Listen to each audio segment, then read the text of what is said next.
Why do you fear failure if the Stoics didn't? The question echoes like a whisper buried in the mind, a sharp blade against the fragile walls of insecurity.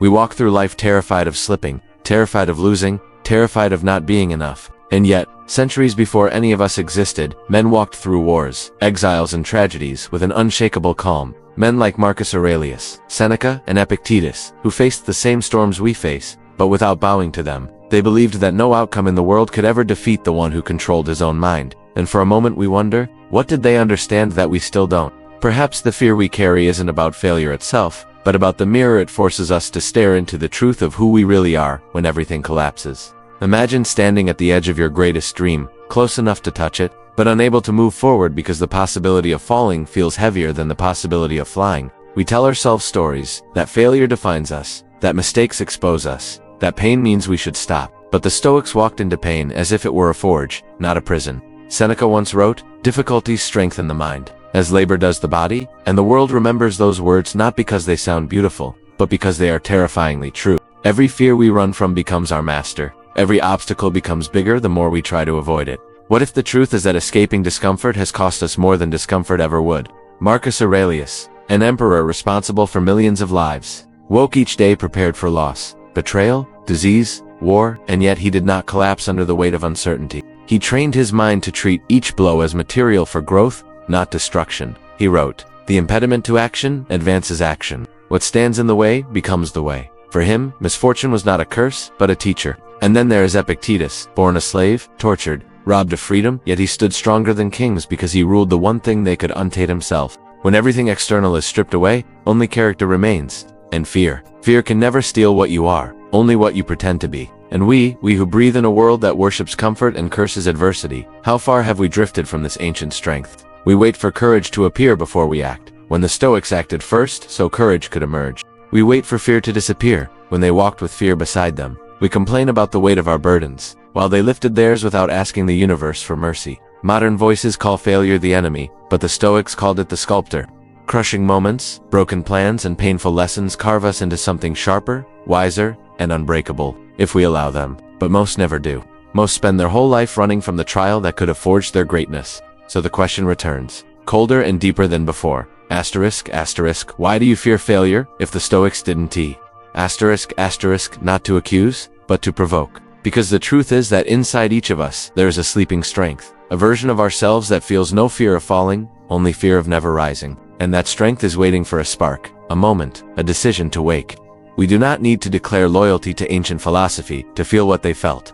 The same fire that burned in them burns in us. Every setback, every wound, every disappointment is quietly offering us the same choice they faced, retreat or transformation. And perhaps, just perhaps, failure was never the enemy. Maybe the real danger is living a life so safe that we never become who we were meant to be. We like to imagine that those who face life with courage were born different, blessed with some invisible armor that shields them from humiliation, rejection, or defeat. But the Stoics were not spared from pain. They were introduced to it earlier, and they refused to run from it. They understood that life does not reward those who avoid hardship, but those who endure it with discipline and clarity. Seneca warned, "He who is unprepared suffers more," reminding us that fear multiplies when we hide from reality. We fear failure because we are surprised by it, as though the universe promised us smooth paths and safety. The Stoics assumed the opposite, that suffering would arrive, that loss was inevitable, that the world was not shaped for our convenience. And because they expected the storm, they never drowned in it. The truth that we avoid is the same one they embraced. Failure is not a verdict, it is a revelation.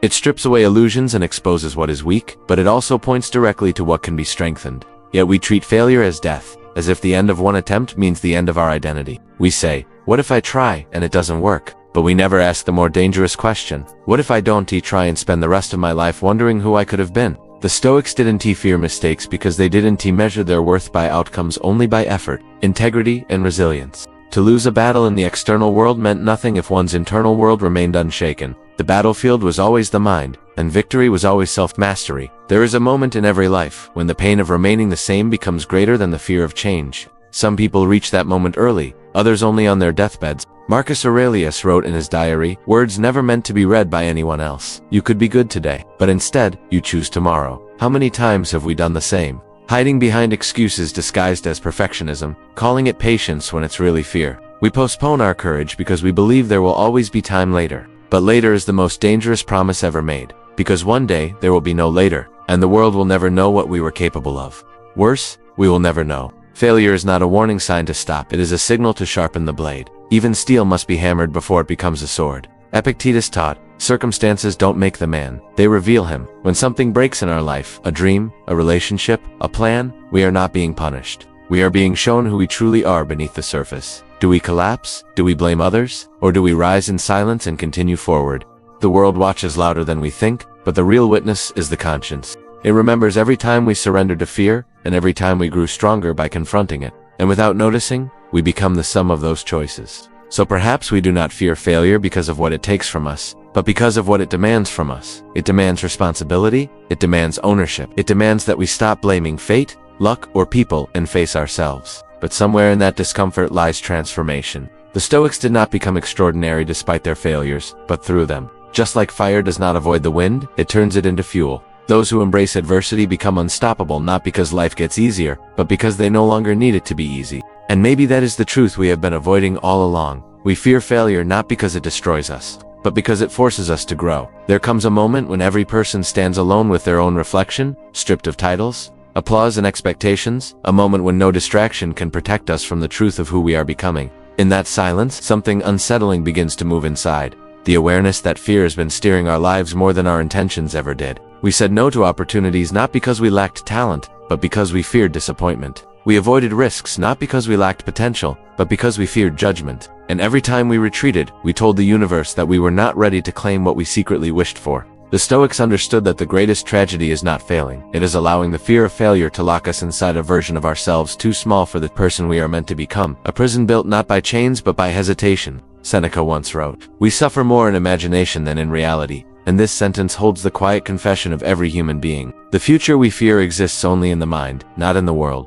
The world might hurt us, yes, but our imagination destroys us long before reality ever touches us. We rehearse catastrophes before they happen. We bleed for battles that never come. We hide from pain that may never arrive. And in doing so, we betray ourselves. The Stoics trained themselves to face what is, not what might be. When pain came, they endured it. When failure came, they learned from it.